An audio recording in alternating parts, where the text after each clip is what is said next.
સોમનાથ સ્વાભિમાન પર્વની ઉજવણી થઈ રહી છે ત્યારે વડાપ્રધાન નરેન્દ્ર મોદી સોમનાથ ખાતે પહોંચવાના છે અને ખાસ શૌર્ય યાત્રા આયોજિત થવાની છે। ત્યારે શૌર્ય યાત્રાના 2 કિલોમીટરના રૂટ પર અલગ અલગ પરંપરાગત સાંસ્કૃતિક જે વારસો છે તે રજૂ થવાનો છે અને ખાસ કરીને જો સોમનાથ અને દ્વારકાની વાત કરીએ તો આહીરોનો એક અલગ જ ઇતિહાસ રહ્યો છે અને આહીરાણીઓ જે મહારાસ રજૂ કરે છે તેનું પણ એક ઐતિહાસિક મહત્વ રહ્યું છે અને એ જ આહીરાણીઓ વડાપ્રધાનની સમક્ષ તેમનો જે રાસ છે તે રજૂ કરવાની છે। ત્યારે આ સંદર્ભે વાતચીત કરવા માટે તાલાળાના ધારાસભ્ય ભગાભાઈ આપણી સાથે છે।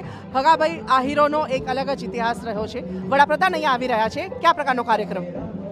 આહીરોનો ઇતિહાસ તો આમ તો કૃષ્ણ ભગવાનના 5,500 વર્ષથી અમારો ને એની પહેલાં પણ આવેલો આવે છે।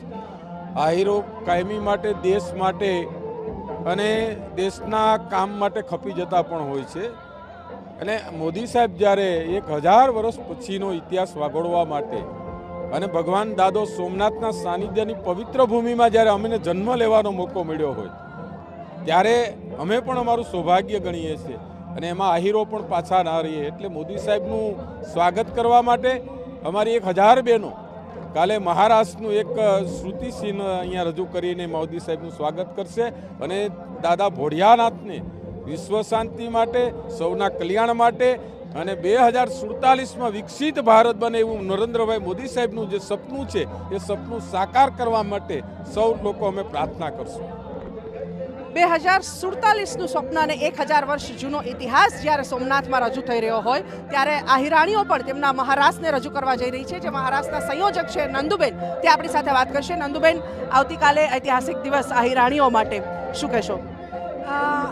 આમ તો જે રાસ છે એ આપણે કૃષ્ણના દ્રષ્ટિથી ઓળખીએ છીએ કે કૃષ્ણ ભગવાન જ્યારે ગોકુળમાં રાસ કરતા હતા પછી અમે 37,000 આહીરાણીઓએ ભગવાન શ્રી કૃષ્ણને રીઝવવા માટે દ્વારિકાની પુણ્ય ભૂમિ પર રાસ કર્યો હતો અને આવતીકાલે જ્યારે સોમનાથ સ્વાભિમાન પર્વ આપણે ઉજવવી જઈ રહ્યા ત્યારે માનનીય પ્રધાનમંત્રી શ્રી, જે આપણું ગુજરાતનું ગૌરવ છે અને હવે સમગ્ર ભારતનું ગૌરવ, જેને આપણે વિશ્વ પુરુષ કહી શકીએ, એમનું જ્યારે કાલે સોમનાથની પાવન ભૂમિ પર આમંત્રણ થઈ રહ્યું છે, આગમન થઈ રહ્યું છે, ત્યારે એ જ મહારાષ્ટ્રની કૃતિ રૂપે અમે 1000 આહીરાણી બહેનો અમારા પરંપરા.